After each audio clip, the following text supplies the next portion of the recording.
¿Cómo están, audiencia de nuestro país, audiencia del mundo que están pendientes de nuestras diferentes plataformas? Y por supuesto, desde Manta, provincia de Manaví, queremos saludar cordialmente al general Paco Moncayo. Le tenemos como invitado para analizar diferentes temas, sobre todo de país. Saludos, le escuchamos. Bienvenido, general. Muy buenos días, un saludo muy especial a usted y a toda la gran audiencia de este medio, un abrazo cariñoso al pueblo siempre activo, siempre progresista de Manta.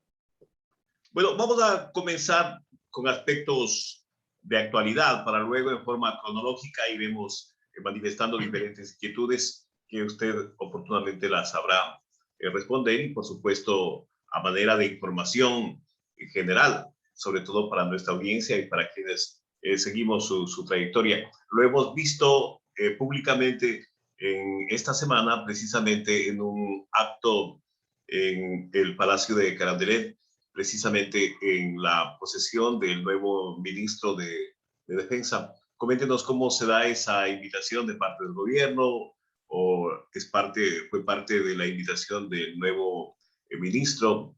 Hablemos desde ese punto, mi estimado general. Sí, fui invitado por el señor general Luis Hernández, con quien, como es obvio, tengo una relación muy cercana, especialmente, no solo porque a lo largo de su carrera pude conocerlo, sino especialmente porque estuvo conmigo comandando el agrupamiento táctico de Selva Miguel Iturralde en las operaciones del 95 en las cabeceras del río Cenepa. Entonces el señor general tuvo la gentileza de invitarnos a 3 comandantes suyos que él seguramente reconoce por algún mérito, el señor general Joffre Lima, el señor general José Gallardo Román y el que le habla. Así es que fuimos invitados por él, tuvimos la satisfacción de acompañarle a su familia, a su esposa, a su hijo, en este día para él y para el país tan importante. Dentro de la trayectoria que obviamente es pública y muy respetada también del general Hernández, es importante cómo usted mira ese ascenso o llega precisamente a esa importante dignidad del país en este ministerio. Bueno, mire, me parece a mí que los valores morales del señor general Hernández han sido puestos a prueba tanto en su vida militar, que tiene una hoja impecable, como también en su conducta cuando fue asambleísta por el grupo o partido que dirigía o que lideraba entonces el señor abogado León Roldós, y después fue escogido para ser parte del Consejo de Participación Ciudadana, presidido igual por un personaje como el doctor Carlos Julio Trujillo, que todos reconocemos como una persona de grandes valores morales. Entonces, es un oficial en servicio pasivo, con una página brillante como militar y con un servicio al país ya en el campo político que le da la experiencia para poder manejar temas tan complejos como son los del Ministerio de Defensa. Dos cosas. ¿Cómo se da este tipo de nombramientos por voluntad y designación directa del presidente o existe como ternas internas dentro de los militares? Por ejemplo, ya estuvo en este caso el exministro que pertenece a la rama de la Armada en forma pasiva y ahora ¿cómo se da este tipo de nombramientos? Vuelvo y repito. Bueno, esto es voluntad del presidente. El presidente puede nombrar un civil, puede nombrar un militar en servicio pasivo. No hay ninguna norma que diga que tiene que ser un general. Usted sabe que hemos tenido ministros, inclusive algunos nefastos para las Fuerzas Armadas, como el señor Patiño, que era un enemigo jurado de las Fuerzas Armadas y estuvo allí para destruirlas, causando tanto daño a la institución y al país. Entonces, esta es voluntad del señor presidente. Él habrá analizado seguramente varias alternativas. No conozco el origen o cómo fue que él llegó a determinar que sea el señor general Hernández. Yo considero que es un acierto. No tengo yo nada que ver en su nombramiento. No he hablado en ningún momento con el señor presidente. Jamás he hablado con él. Primera vez que lo saludo como presidente ahora porque él se acercó a saludar a los familiares e invitados del señor general Hernández, así es que no tengo nada que ver en su nombramiento, solamente puedo desearle lo mejor y puedo dar fe de los valores morales, intelectuales que acompañan al señor general Hernández. ¿Y cómo entender para la opinión pública o cuál es la lectura con respecto a la falta de la cúpula de las Fuerzas Armadas, a la inasistencia? Este es un tema que yo no puedo explicar porque ningún protocolo dice que tienen que estar los mandos de las Fuerzas Armadas en la posición del ministro. Simplemente depende igual de la voluntad del presidente invitar o no a las personas que quiera invitar, pero no es que protocolariamente tenía que haber invitado a los comandantes de fuerza. Además, no se olvide usted en qué situación están las Fuerzas Armadas ahora empeñadas en todo el país en tareas tan importantes. Sería hasta un poco inapropiado que estén en ceremonias protocolares cuando ellos tienen que estar en el terreno atendiendo los requerimientos de su gente en este afán que tiene el gobierno y que todos los ecuatorianos, por supuesto, apoyamos de que vuelva la paz, que vuelva la tranquilidad para poder desarrollar nuestra economía, nuestras relaciones sociales, nuestra vida en paz.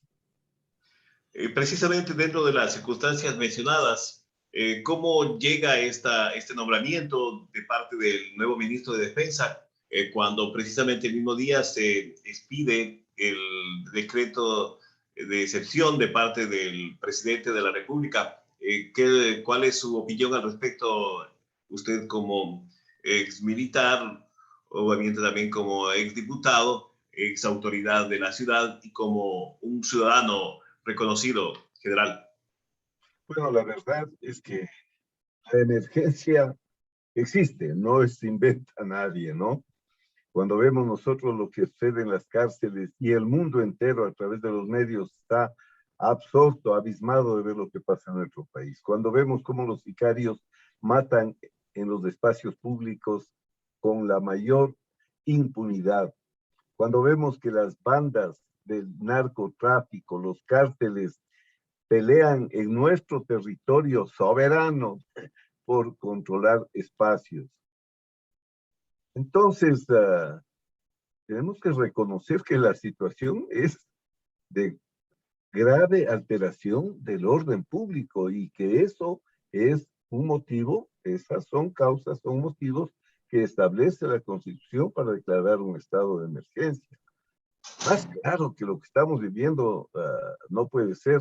Esto además no es que pase en una ciudad, está pasando en las más grandes ciudades de este país. De manera que la emergencia me parece a mí que es lo más justificada jurídicamente, pero más que jurídicamente por una realidad objetiva que no se la puede dejar de ver. ¿Y cuál será la tarea para los militares que están en las calles? ¿Un acompañamiento o también algo de ejecución?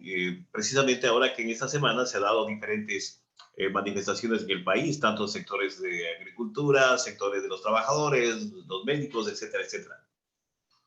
Bueno, en este aspecto hay que decirlo, desde los años 80, precisamente cuando fue ministro el señor General José Gallardo Román, en el Ministerio de Defensa se creó una oficina de derechos humanos que estuvo dirigida por la Asociación Latinoamericana de Derechos Humanos.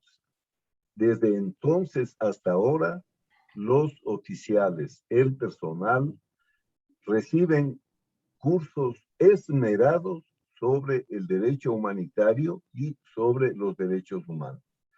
Cualquier actitud o acción de los militares en las calles sabemos que va a estar regulada por estas restricciones que son necesarias para proteger a los buenos. Algunas ocasiones pueden ser una dificultad cuando hay que reprimir a los malos, pero esas dificultades tienen que ser bien administradas para con la severidad, con la energía, con la fuerza que corresponde acabar con estos miserables que no pueden seguir haciendo lo que hacen con nuestra sociedad, sin embargo, respetando, porque también son seres humanos, lo fundamental y reprimiendo dentro del marco de la ley. Yo creo que eso es lo que hay que hacer. Tenemos mucho por trabajar, Aníbal, mucho. Tenemos 14 años perdidos. En 14 años hemos hecho en seguridad todo al revés. Todo al revés. Había una razón ideológica en el gobierno del señor Correa. Ellos, ahí está la receta.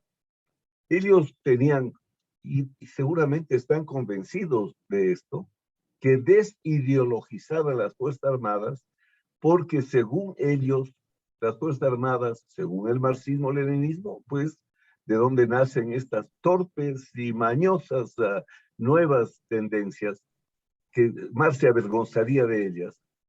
Según Lenin, las Fuerzas Armadas son un aparato represivo. Las Fuerzas Armadas, la policía, son aparatos represivos de la burguesía en los estados burgueses para oprimir al pueblo. Entonces, con esa idea, ellos piensan que tienen que tener Fuerzas Armadas como en Cuba, que sean parte del Partido Comunista, llámese socialismo, el siglo XXI, cualquier majadería, pero necesitan fuerzas propias. Por eso llegaron a destruir a las Fuerzas Armadas.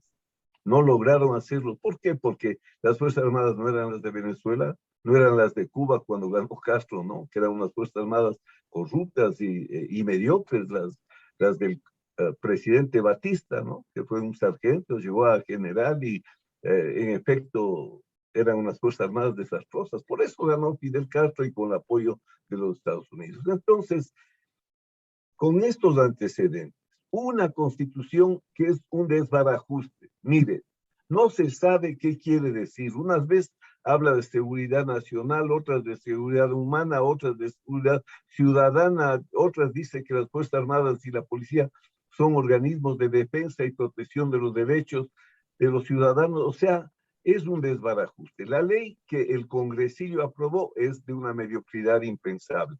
Entonces, demostrado sin normas. Hay un proyecto de código de seguridad en la Asamblea, duerme ahí más de 3 años, porque a estos sinvergüenzas no les importa la seguridad de la gente. Entonces, estamos en una situación en que hay que volver a tener un sistema de seguridad que sea moderno, que sea del siglo XXI, que sea eficiente, que enfrente las nuevas amenazas. Nuestras leyes están en las épocas en que la amenaza era el Perú o era el Alfaro Vive. No, ahora las amenazas son distintas. Claro, no pueden explicar bien, el presidente habla, pero no, es el crimen organizado, que claro, tiene una base fuerte en los carteles del narcotráfico, pero además son tráfico de armas, minería ilegal, tráfico de personas, tráfico de órganos, matan niños para sacarles los órganos y vender para trasplantes. O sea, las amenazas que hay en el siglo XXI para los estados no tienen nada que ver con las del siglo anterior. Por eso se necesitan leyes distintas. Por eso hay que entender que hoy las Fuerzas Armadas tienen que estar operando a tiempo completo. Mire, el concepto de soberanía tradicional se refería a la injerencia de otros estados o a la amenaza al territorio de un país por otros estados. Ahora, cuando vuelan las avionetas mexicanas de los cárteles sobre nuestro territorio no estarán pues violando nuestra soberanía. Cuando las embarcaciones están transportando, la mitad de la droga de Colombia sale por el Ecuador, no estarán violando el mar territorial, nuestra soberanía territorial. Cuando entran las armas ilegales desde el Perú al Ecuador, no estarán pues violando. Ahí tienen que estar las Fuerzas Armadas, tienen que estar trabajando, más que en las calles, más que en las calles, tienen que estar en estas tareas que son sumamente importantes y tienen que apoyarle a la policía, protegiendo las áreas de valor estratégico, ¿no es cierto? Por ejemplo, no puede ser que vuelva a pasar lo que sucedió, que se tomaron las instalaciones petroleras, que son áreas de alto valor estratégico para la nación, no para el gobierno.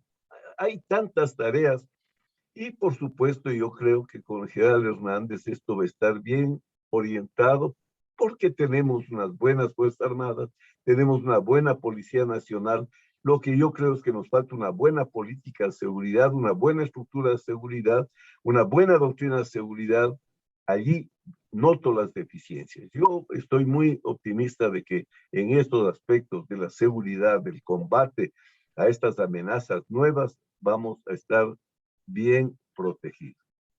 Ahora, también es importante saber si ese respaldo o más bien esa protección de parte del Estado, del gobierno, que lo ha dicho el señor presidente, si alcanza también a los elementos de las Fuerzas Armadas, el caso de la asesoría, la asistencia judicial para hipotéticos casos de demandas contra los elementos uniformados. Esto es muy importante también, es sumamente importante. Mire, hicieron una comisión de la verdad, como que aquí hubiese pasado lo de Chile, hubiese pasado lo de Argentina, hubiese pasado lo de Uruguay, hubiese pasado lo de Paraguay, hubiese pasado lo de Honduras o lo de El Salvador o de Guatemala. Aquí represión no hubo, porque también hay que decirlo, solo hubo una incipiente guerrilla. Alfaro Vive fue un movimiento realmente pequeño, no era una amenaza, tanto que fue resuelto el problema solo con acciones de policía. Bueno, entonces inventaron la Comisión de la Verdad y que en el Ecuador han existido crímenes de lesa humanidad y hay algunos militares enjuiciados, ya viejos soldados que están muriendo con esta infeliz acusación miserable y cobarde de los correístas de que ha habido crímenes de lesa humanidad en el Ecuador. Mire, yo soy doctor en Derecho Internacional, soy profesor de Derecho Humanitario y sé lo que es la Corte Penal de Roma y sé lo que implica crímenes de alta humanidad, de lesa humanidad. No tiene nada que ver, pero aquí se inventaron y le pusieron de héroes a los alfaristas y esas mamarrachadas propias de gente que no tiene fundamentos. Entonces, ahora, ¿qué sucede? Que no hay leyes que respalden el accionar de las Fuerzas Armadas y de la policía. Mire, en las Naciones Unidas, no está pues las Naciones Unidas, Hitler o Stalin, en las Naciones Unidas se reconoce el uso progresivo de la fuerza. Y aquí cuando se plantea eso, gran alboroto de gente que está alineada con el retorno de los brujos. Entonces, mire, si es que un delincuente con fusil, con fusiles, con ametralladoras, el policía tiene que ir con pañuelo a decirles, no sean malitos, déjenles. En cualquier parte del mundo, si la amenaza es de una naturaleza violenta de este nivel, la respuesta tiene que ser del mismo nivel. Pues esto pasa en España, en Francia, en Alemania, en cualquier país civilizado. Si el delincuente está con fusil, el pobre policía no puede ir con gases o con tolete. Pero aquí, sagrada defensa de los derechos por organismos manipulados también. que no puede haber uso progresivo de la fuerza, y lo que es peor, la propia Corte Constitucional. Claro, puede ser que no es el ministro de Defensa el que debía haber con decreto, eso sí, la Corte tenía razón, pero debe haber un respaldo para que no sea que las fuerzas del bien, las fuerzas de la protección, las fuerzas de la defensa de la ley estén en desventaja con los miserables, infames cárteles de la droga, con los delincuentes estos que matan sin piedad a las personas por $1000. Entonces hay que darles a las Fuerzas Armadas y la policía la protección jurídica que se les requiere, porque mire usted, a mí me llamaron hace como 8 días de la fiscalía, porque dicen que cuando yo fui comandante del ejército, a unos 4 colombianos les han cogido presos al margen de la ley, les han torturado. Esa es maniobra, pues, sin duda, ¿no? Tratar de echar lodo a las personas. Pero entonces, ¿qué le digo? Yo para defenderme, ahora tengo que contratar un abogado con mi pensión, porque yo vivo de la pensión, porque yo no he hecho lo que ellos, hacerme rico con el cargo público. Yo vivo de mi pensión, entonces tengo que pagar abogado. Mire, esas personas que fueron acusadas de magnicidio, cuando el señor Correa hizo el tongo, el show del hospital de la policía. 30S, dice usted. Pobres cabos, pagando, ¿de dónde? Pagando abogados. Entonces me parece muy bien lo que ha hecho el presidente, que el Estado tiene que auspiciar jurídicamente a estas personas cuando en cumplimiento de su deber, dentro de las normas, respetando los derechos humanos, respetando el derecho humanitario, en fin, defienden pues a los ecuatorianos, defienden a los inocentes, porque eso es lo que hace la policía, defender a los buenos, mientras que estos defienden a los malos y hasta usan el tema de los derechos humanos para defender a los malos. Ahora, ¿cuál es su opinión y su análisis diario, cotidiano, con respecto a la situación del gobierno, prácticamente también la situación más bien del presidente de la República, políticamente hablando, en esos días? Bueno, es evidente que el presidente no tiene una base política sólida. Creo que hemos conversado antes en este mismo programa. El presidente tuvo 17.5% del electorado y con eso pasó a la segunda vuelta. Para llegar al 51%, obviamente usted comprenderá que la mayor parte de sus electores no eran de Creo ni social cristianos. Entonces, el presidente debe entender cuál es su base, quiénes fueron sus electores. Tan pronto inició funciones del presidente Lasso, vea usted, según el presidente Lasso, porque lo ha dicho públicamente, el señor Nebot le pidió todos los cargos de Contraloría, de Fiscalía, con las mismas mañas de los políticos de querer apoderarse de la justicia y del control. Porque por eso han vivido también impunes, no me refiero en este caso al señor Nebot ni a nadie en particular, porque han tenido contralor propio, jueces propios. Entonces, por esa razón, dice que se separaron. De ese 17% que sumaban, Creo, y social cristianos, entonces van. Por eso es que es débil la base política del señor presidente. Ahora el señor presidente tiene que comprender bien a quienes él responde. Él responde a un 51% de anticorreístas, de antidictadura, de antimadurismo, de antifascismo. Y no puede, por lo mismo, el señor presidente Lasso, querer gobernar para unos pocos de los ecuatorianos. Ese es un enorme reto que él tiene, ya le digo, porque su base política no es lo sólida que podría haber sido en otras circunstancias. Ahora, hablemos también de aspectos de seguridad, los problemas que se dan en las cárceles y también se están llevando en las calles, en las ciudades de nuestro país. ¿Fue estratégico? ¿Se justifica ese cambio del coronel Cobos luego de la dependencia carcelaria a la función de inteligencia que tiene. No sé hasta qué punto justifique la estrategia o lo que espera el presidente en su gobierno. Mire, yo cuando le nombraron al coronel Cobo, a quien conozco muy bien, ellos han sido subordinados míos, los conozco, sé de sus valores. Yo pensé y estuve tranquilo porque el coronel Cobo es un hombre de temperamento, de carácter, de una gran honestidad y con la fuerza suficiente para ser un buen operador de la crisis tremenda que está pasando todavía el sistema carcelario, para darle el nombre que le corresponde. Como usted ve, al día siguiente le cambian a inteligencia. Él es un oficial muy bien formado y un hombre muy inteligente. La inteligencia nacional es fundamental para la toma de decisiones, no para perseguir al señor Balda o para esas prácticas propias de los gobiernos fascistas, ¿no? Entonces, va a estar muy bien el señor coronel Cobo allí, pero yo me pregunto, ¿no habrá otras personas para que le tengan como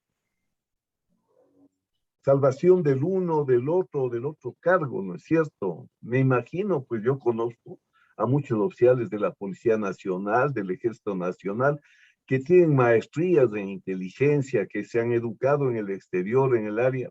Entonces, sí genera un poco de preocupación cuando ve usted el problema mayor, que no es el mayor, el de las cárceles, ya le voy a comentar por qué. El problema mayor, ponen a un hombre muy bien calificado para enfrentarlo y de pronto afuera el hombre bien calificado. Esto sí genera un poco de preocupación, pero eh, que esté en inteligencia el coronel Cobo me parece muy bien por su preparación, por su formación.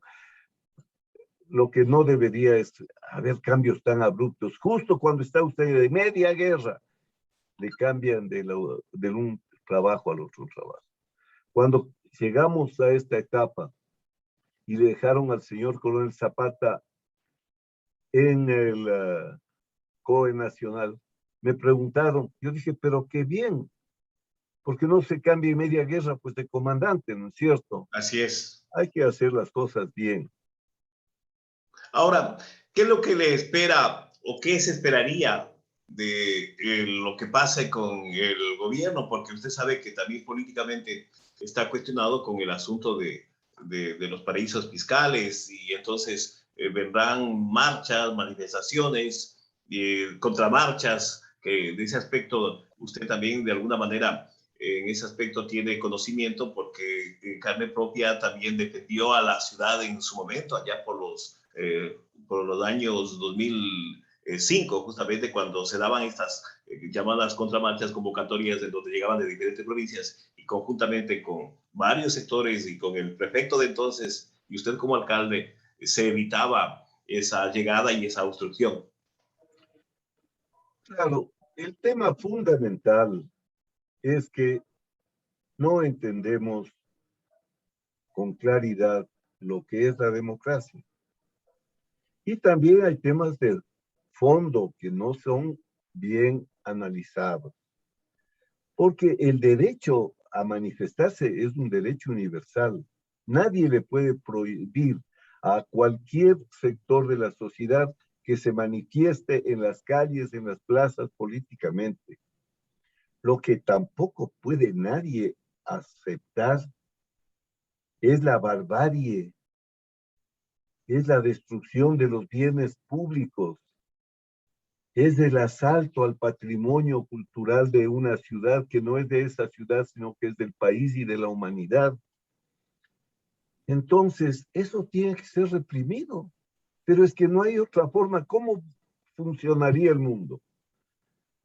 Si es que un grupo, por importante que sea o se crea ser, se siente con derecho a que porque está enojado, porque está disgustado, porque no le gusta el gobierno, puede ir y destruir, incendiar edificios con armas de fabricación casera, con lanzacohetes, con armas, no, ya una manifestación. Entonces, eso se llama un disturbio armado en contra de, no un gobierno, sino de la vida jurídica de un país. Manifestarse bienvenido, porque podemos reclamar nuestros derechos. De eso es democracia, eso no podría pasar en Cuba. Nosotros tenemos el derecho a salir, a utilizar las calles, utilizar las plazas, expresar nuestra inconformidad. Eso es una cosa. Guerrilla urbana es otra cosa. Tumbarle a un gobierno con tácticas de guerrilla urbana es otra cosa. Eso ya no es una manifestación democrática de insatisfacción, de exigencia al gobierno de que corrija rumbo. Para finalizar, general, yo quisiera llevar un tema y traer un tema, compartir un tema que se lo mira en las redes, en las esquinas, incluso de parte de los aficionados de siempre, otros frustrados, otros preocupados, sobre el tema del Club Nacional. ¿Por qué digo esto? No sé si usted fue o es hincha, pero yo sí recuerdo haberle visto en las asambleas como en su momento como jefe del comando conjunto de las asambleas del equipo criollo. Entonces, de alguna manera, ¿cuál es la opinión de este equipo que de alguna manera también fue o es símbolo en sus triunfos, en sus logros, en sus tricampeonatos, el equipo militar, el equipo de los puros criollos? Mire, cuando estamos hablando de la seguridad, hablamos de paradigmas. Ya no es en el siglo XXI el paradigma del control del orden público, hoy es el paradigma de la seguridad ciudadana. Ambas cosas son muy distintas. Entonces, los paradigmas en el deporte han cambiado sustancialmente. El puro criollismo es una forma retrógrada de ver el desarrollo de una institución. Una institución debe ser clara en sus metas y en sus fines. El puro criollismo no funciona en ninguna parte. En Inglaterra, que es la cuna del fútbol, juegan del África, del Asia, de la América Latina, igual en Europa. Entonces, aferrarse a paradigmas obsoletos hace que una institución deportiva, social, económica o de cualquier naturaleza entre en decadencia. Eso le ha pasado al Nacional. Usted se dará cuenta que en la selección ecuatoriana han jugado futbolistas nacionalizados, pero en el Club Nacional no, porque solo los puros criollos. Entonces, cualquier equipo, digamos el Olmedo, el Aucas, cualquier equipo, para comenzar una temporada se van y traen unos 3 chicos buenazos de la Argentina, del Uruguay, del Paraguay. Aquí el Nacional quiere comprar un jugador, imposible, le piden como que fuera extranjero o como que fuera europeo. ¿Por qué? Porque en el fútbol también hay la ley de la oferta y la demanda, porque es la ley que nadie ha podido superar, ni los más grandes filósofos. Entonces, cuando quiere el Nacional comprar jugadores, le ponen precios inalcanzables. Un club no puede vivir solamente de sus escuelas de fútbol, de sus bases, digamos, propias, ¿no es cierto?, de sus categorías inferiores. Entonces Nacional está entrando al ring amarrado las 2 manos y le meten la gran paliza porque no puede ser de otra forma. Entonces, el Nacional debe redefinirse. Si quiere entrar a jugar el fútbol profesional, tiene que entrar con las reglas del fútbol profesional. Si quiere ser una base para dar oportunidad a los jóvenes de bajos recursos, en fin, para ser una mina de jugadores, ser una base. Una cantera. Entonces, una cantera sería otra visión y necesitaría financiamiento, pues no es cierto, porque también los clubes hacen negocio con los jugadores. Usted sabe, vea, ¿Se acuerda usted del futbolista Barco? Que vino al Aucas, vino comprado por un precio irrisorio. Y aquí con la liga llegó a ser una estrella. Y claro, cuando le vendió la liga fue una gran ganancia. Vea, el fútbol de ahora es así. Estamos en esta época de la historia.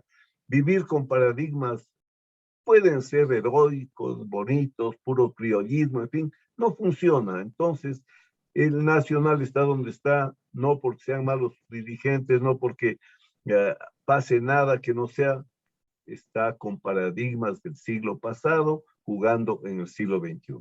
Pero ¿qué esperaría o qué quisiera usted también como hincha o de alguna manera como un capitalino, en este caso, de donde es la sede del equipo del Nacional? Mire, yo soy una persona que tengo mi edad, pero estoy al día en todo. Soy profesor, estoy enseñando las teorías más modernas, las de ahorita, el posmodernismo, las teorías críticas. No voy a estar enseñando lo que a mí me enseñaron cuando era capitán, ¿no es cierto? Entonces, igual digo, si el Nacional quiere entrar a competir, tiene que abandonar el puro criollismo. Esto los radicalmente conservadores del club no van a aceptar nunca. Entonces el club va a seguir, vea, no pudo, el Cumbayá, que es de un barrio, de una parroquia, ya está en primera, y el Nacional, que dice que representa, que no lo hace, a las Fuerzas Armadas, vean la posición que está. Entonces, inclusive las Fuerzas Armadas, ¿cómo se van a ver así bien representadas? Yo quiero agradecerle su tiempo y muchas gracias. Estaremos siempre auscultando, receptando y buscándolo para sus importantes declaraciones, sus informaciones que forman opinión, estimado general. Que tenga un buen día. Muchas gracias.